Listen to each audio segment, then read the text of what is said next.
नमस्कार। न्यूज के चौधरी में आप सबका स्वागत है। मैं वीरेंद्र चौधरी एक बार फिर से आपके सामने हाजिर हूं एक नए सवाल के साथ। सवाल है, क्या बांकीपुर उपचुनाव में जाति तय करेगी जीत? आइए इसी सवाल पर देखते हैं न्यूज के चौधरी। बिहार के बांकीपुर विधानसभा क्षेत्र में 30 जुलाई को उपचुनाव होने जा रहे हैं और 3 अगस्त को परिणाम घोषित होंगे। बांकीपुर विधानसभा क्षेत्र वर्तमान में भारतीय जनता पार्टी के राष्ट्रीय अध्यक्ष नितिन नवीन के नाम से जाना जाता रहा है और नितिन नवीन राष्ट्रीय अध्यक्ष बने, राज्यसभा के एमपी बने। स्वाभाविक है उन्हें बांकीपुर विधानसभा से इस्तीफा देना पड़ा और इसलिए वहां पे उपचुनाव हो रहे हैं। सामान्य रूप में बांकीपुर में उपचुनाव होते, लेकिन अब वो सामान्य उपचुनाव नहीं रहा है और इसका कारण नितिन नवीन नहीं है। सबसे बड़ा कारण आज बांकीपुर ही नहीं, पटना ही नहीं, बिहार ही नहीं, पूरे भारत में बांकीपुर विधानसभा उपचुनाव एक मुद्दा बन गया है, चैनलों के लिए एक खबर बन गई है। सोशल मीडिया में आप खंगालेंगे तो बांकीपुर दिखता ही रहेगा और इसका कारण, इसकी सबसे बड़ी बात यह हो गई कि जन सुराज पार्टी के फाउंडर प्रशांत किशोर ने बांकीपुर से चुनाव लड़ने का फैसला कर लिया और मुख्य रूप से बांकीपुर में भारतीय जनता पार्टी के अभिषेक कुमार, आरजेडी के रेखा कुमारी, जन स्वराज पार्टी के प्रशांत किशोर। खासियत यह है कि तीनों में देखें आप, अभिषेक कुमार एके, रेखा कुमारी आरके और प्रशांत किशोर पीके। खैर, मेरा सवाल है, क्या बांकीपुर उपचुनाव में जाति तय करेगी जीत? देखिए, यह बांकीपुर का सवाल नहीं है।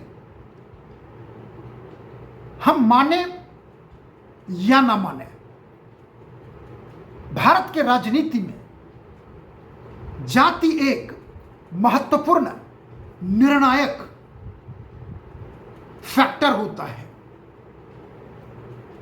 ऊपर ऊपर अब कह दें, लेकिन वो ऊपर ऊपर ही है। सतही तौर पर आएंगे तो जाति से मुक्त भारत नहीं हो पाया है और यकीनन मैं कह सकता हूं कि भविष्य में भी होने की कोई संभावना नहीं है। और जो ये क्षेत्र है, मैं आपको बताता हूं कि मेरा सवाल जो है कि जाति तय करेगी जीत, सवाल का जवाब है बांकीपुर विधानसभा क्षेत्र का परिणाम। अब वो परिणाम, वहां पे हमने विधानसभा चुनाव और पटना साहिब लोकसभा, क्योंकि पटना साहिब लोकसभा क्षेत्र के 6 विधानसभा क्षेत्रों में ये एक क्षेत्र है। अब देखिए 1957 से लेकर 2025 तक एक उपचुनाव है, ये दूसरी बार हो रहा है। 18 चुनाव हुए हैं बांकीपुर विधानसभा क्षेत्र में, और 18 बार में ध्यान दीजिएगा 18 उपचुनाव में बांकीपुर में 14 बार 14 टाइम्स एक जाति चुनाव जीता है, और वो जाति है कायस्थ। सिर्फ 4 बार नॉन कायस्थ चुनाव जीता है। बताऊं आपसे, 1957 पहला चुनाव बांकीपुर राम शरण साव कांग्रेस से जीते थे, और वो तेली जाति के थे। उसके बाद दूसरी बार 1972 में सुनील मुखर्जी ब्राह्मण थे, सीपीआई से चुनाव जीते थे। सुनील मुखर्जी 1972, ये हुआ दूसरा। तीसरा 1985 में रामानंद यादव निर्दलीय विधायक के रूप में चुनाव जीते थे, रामानंद यादव, और वो एक बार नहीं जीते। 1990 में भी उन्होंने चुनाव जीता, फिर से निर्दलीय।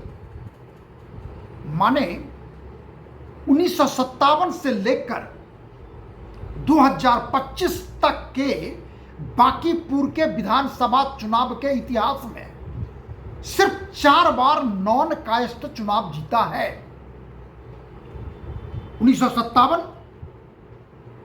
तेली जाति के थे, 1972 ब्राह्मण जाति के थे, और 1985 और 90 यादव 2 बार जीते थे। बाकी 14 बार कायस्थ। वो भी सुनिए लिस्ट। 1962 में कृष्ण बल्लभ सहाय जीते थे कांग्रेस से, कायस्थ। 1967 में जन क्रांति दल से जीते थे महामाया प्रसाद सिन्हा, कायस्थ थे। 1969 में सीपीआई से जीते थे AK सेन, कायस्थ थे।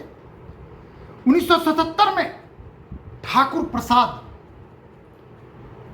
जनता पार्टी से चुनाव जीते थे, और ठाकुर प्रसाद हुए आज के लोकसभा MP और पूर्व केंद्रीय मंत्री रविशंकर प्रसाद जी के पिता थे, यानी पिताजी थे ठाकुर प्रसाद, कायस्थ।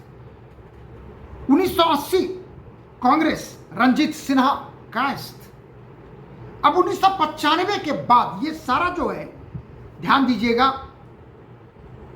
बांकीपुर 2010 के चुनाव से बना है। उससे पहले ये पटना वेस्ट हुआ करता था, और 1995 में नितिन नवीन के पिताजी नवीन प्रसाद सिन्हा, नवीन किशोर प्रसाद सिन्हा पहली बार चुनाव जीते 1995 में पटना वेस्ट से, और उसके बाद लगातार वो 2000, 2005, 2005 2 बार, क्योंकि 2005 में 2 बार चुनाव हुए थे विधानसभा के, और ये चारों बार लगातार पटना वेस्ट से नवीन किशोर सिन्हा चुनाव जीते, जो नितिन नवीन के पिताजी थे, और उनकी मृत्यु हो जाती है 2005 में।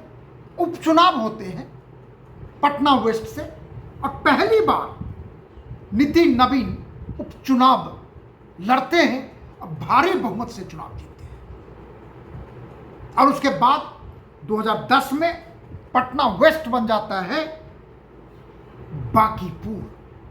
2010 में, 2015 में, 2020 में, 2025 में लगातार नितिन नवीन चुनाव जीतते हैं। ये भी कायस्थ हैं, नवीन सिन्हा भी कायस्थ थे, उनके लड़के हैं। आज की तारीख में वो भारतीय जनता पार्टी के प्रेसिडेंट हैं, राज्यसभा के MP हैं। तब आप देखिए, जो मेरा सवाल है, मैं सवाल से दायां बायां भटकना नहीं चाहता कि क्या बांकीपुर उपचुनाव में जाति तय करेगी जीत। 18 चुनाव हुए, 14 चुनाव कायस्थ जाति के उम्मीदवारों ने जीता, चाहे वो पार्टी कोई भी रहा हो। और 1995 से तो लगातार 9 बार कायस्थ जीते और भारतीय जनता पार्टी के। तो वहां पर दोनों फैक्टर है, एक तो भारतीय जनता पार्टी का स्ट्रांग होल्ड और दूसरा कायस्थ जाति का बहुसंख्यक होना। और इसलिए 9 बार से उपचुनाव को जोड़ के वहां पे भारतीय जनता पार्टी जीत रही है। और नितिन नवीन हो या नवीन सिन्हा हो, उनके पिताजी कायस्थ है। और खास बात यह है कि भारतीय जनता पार्टी ने फिर से किसको टिकट दिया है? अभिषेक कुमार को। अभिषेक कुमार किस जाति के हैं? कायस्थ। यानी भारतीय जनता पार्टी इतने वर्षों से चुनाव जीतने के बाद भी आश्वस्त नहीं था कि नॉन कास्ट चुनाव जीत सकता है। अब परिणामतः भारतीय जनता पार्टी ने रिस्क न लेने का निर्णय लिया और पुनः कास्ट उम्मीदवार घोषित कर दिया। अब दूसरा उम्मीदवार भी जानना चाहिए आपको। रेखा कुमारी, ये आरजेडी की है। अब प्रशांत किशोर, जन स्वराज पार्टी। अब वहां पर यदि हम जाति का आंकड़ा थोड़ा सा मैं आपसे साझा करूंगा, वैसे जाति का आंकड़ा ऑथेंटिक नहीं है, मैं अक्सर कहता हूं, क्योंकि ये हालांकि जातिगत जनगणना हुई है वहां पे, लेकिन उतना मेरे पास ऑथेंटिक नहीं है, इसलिए बताना जरूरी है। लेकिन कहते हैं कि बांकीपुर में 4 लाख वोटर है तकरीबन, और 4 लाख में कहते हैं कि 25% के आसपास कास्ट जाति के वोटर हैं। 25%। दूसरे नंबर पर यादव है, उनकी संख्या है 12%। मुस्लिम की संख्या है 8%। चंद्रवंशी है 9%। वैश्या है 8%। दलित 8%। भूमिहार 7%। राजपूत 7%। ब्राह्मण 6%। कुर्मी 5%, नहीं कुर्मी 6% और कुशवाहा 4%।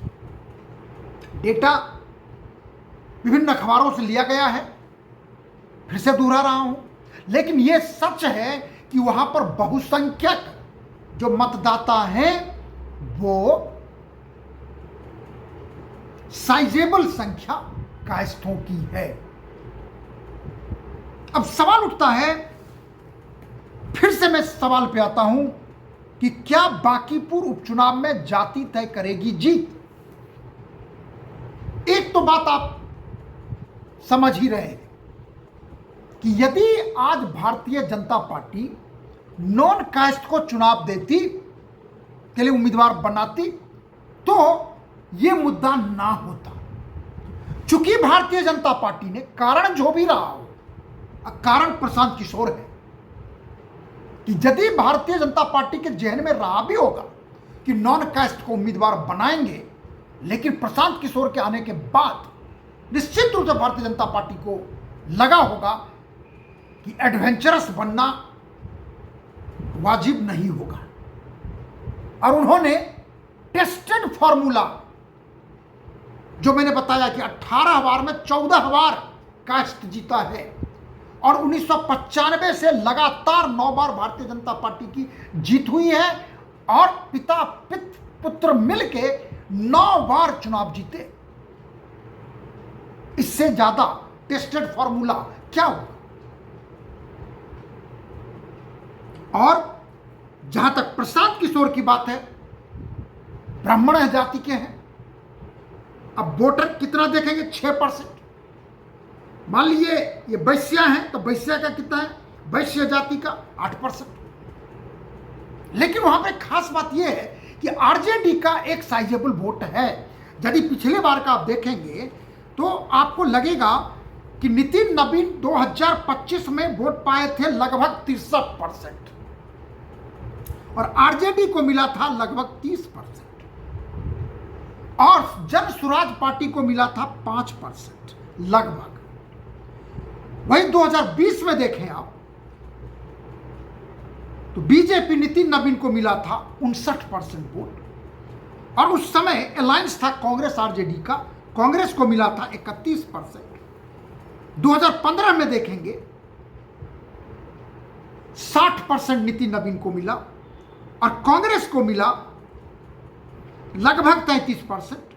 2010 में देखें नितिन नवीन को मिला 72% वोट और आरजेडी कंटेस्ट कर रही थी, कांग्रेस भी कंटेस्ट कर रही थी। आरजेडी को मिला तकरीबन 16.5% और कांग्रेस को मिला तकरीबन 6%। और वही जब आप पहली चुनाव में देखें 2006 के उपचुनाव में जब नितिन नवीन पिताजी के देहांत के बाद चुनाव लड़ते हैं उनको मिलता है 82% वोट, लेकिन टर्नआउट क्या था 18%।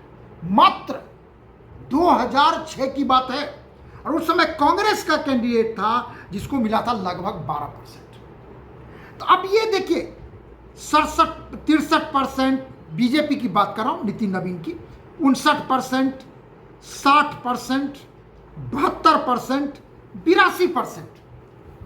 क्या कहता है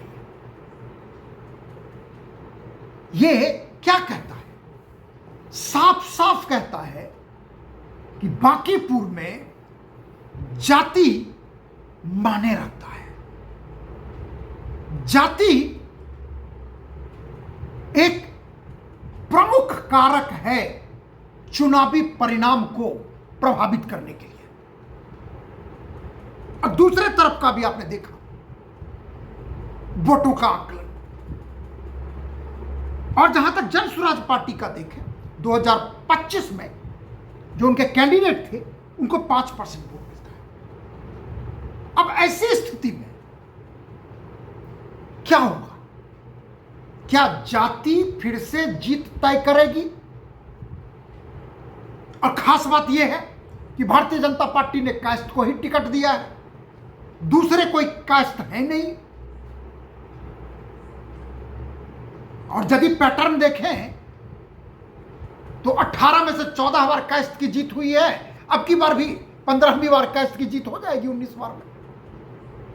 सामान्य की स्थिति में थ्योरी ऑफ प्रोबेबिलिटी तो यही कहता है 70-80% जो पैटर्न है वही होगा। अब मान लीजिए कास्ट जीत गया, अभिषेक कुमार जीत गए, एनडीए का 203 हो गया, 2-4 दिन में प्रशांत किशोर हार गए, मंथन होगा, विचार होगा, आलोचनाएं होंगी, कई तरह की बातें होंगी, खत्म। 203वां एनडीए का एक और उम्मीदवार हो जाएगा। लेकिन बांकीपुर के मतदाता के लिए एक बहुत बड़ा अवसर है इतिहास बनाने का, एक नया मैसेज देने का। निर्भर उन पर है। यदि जाति के नाम पर जीत नहीं होती, यकीन मानिए बांकीपुर में एक न्यूट्रल ऑब्जर्वर के रूप में किसे आप बेहतर कैंडिडेट मानेंगे? हम आपसे पूछ रहे हैं। भूल जाइए पार्टी, भूल जाइए जाति, किसको मानते हैं? मेरा व्यक्तिगत कोई जाति नाता नहीं है प्रशांत किशोर से या अभिषेक कुमार से या रेखा कुमारी से, लेकिन एक पढ़े लिखे व्यक्ति को यदि निर्णय करने के लिए दिया जाए, जैसा कि बांकीपुर के बारे में कहा जाता है, सब के सब पढ़े लिखे लोग हैं, विद्वान हैं, शहरी इलाका है, लेकिन वोट डालते हैं जात के नाम पर। सब कुछ है, डालेंगे वोट जाति के नाम पर, जाति के नाम पर डालेंगे तो बीजेपी जीतेगी। हो गया, खुश रहिए। लेकिन लेकिन यदि फर्ज कीजिए बांकीपुर की जनता ने, बांकीपुर के मतदाता ने जाति को भूलकर टैलेंट पर वोट किया, कैंडिडेट पर वोट किया, और यदि प्रशांत किशोर चुनाव जीत गए तो बांकीपुर का मैसेज वो इतिहास बनाएगा, बांकीपुर का मतदाता वो मैसेज बनाएगा। पटना ही नहीं, बिहार ही नहीं, पूरे देश के लिए एक मैसेज होगा, और लोग सोचने को मजबूर होंगे कि देखो बिहार के मतदाता कितना रैशनल है, कितना परिपक्व है, क्योंकि सरकार नहीं गिरेगी भारतीय जनता पार्टी एनडीए की। एक ऐसे व्यक्ति का चुनाव हो जाएगा जो सदन में जाके भले वो अकेला रहेगा, लेकिन जब वो बोलेगा लोग सुनेंगे, जब वो कुछ कहेगा लोग कुछ करेंगे। बांकीपुर के मतदाता फख्र से कहेंगे कि हमने टैलेंट को चुना, कास्ट को नहीं। ये सवाल उठता है, क्या ऐसा होगा? क्या बांकीपुर की जनता या मतदाता ऐसे निर्णय लेंगे? ये तो वक्त बताएगा,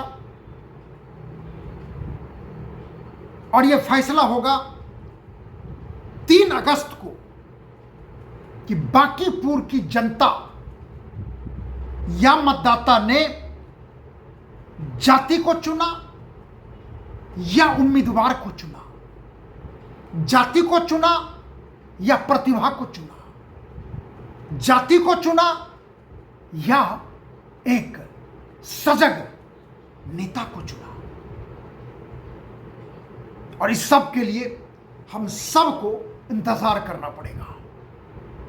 अब वो तारीख है अगस्त 3, चुनाव होंगे 30 जुलाई को। देखते हैं बांकीपुर चुनाव में जाति जीत तय करती है या नहीं। आखिर में यदि आपको क्या कार्यक्रम अच्छा लगता है इसे आप लाइक करें, शेयर करें, और जो कुछ कहना चाहते हैं तो कमेंट सेक्शन में जाके अपनी बात जरूर लिखें। एक निवेदन है, प्रार्थना है, मेरे YouTube चैनल को आप जरूर सब्सक्राइब करें, जिससे हम आपके साथ सदा बने रहें, अपनी बात साझा करते रहें। आपकी बात भी हम जानना चाहते हैं और आपसे आग्रह करते हैं कि आप भी अपनी बात कहिए, लिखिए और भरोसा कीजिए। तारीफ में, प्रशंसा में नहीं, आलोचना में। आपकी आलोचना मेरे लिए एक ऐसा फीडबैक होगा कि हमें सोचने को, हमको समझने को प्रेरित करेगा। बहुत बहुत धन्यवाद। नमस्कार।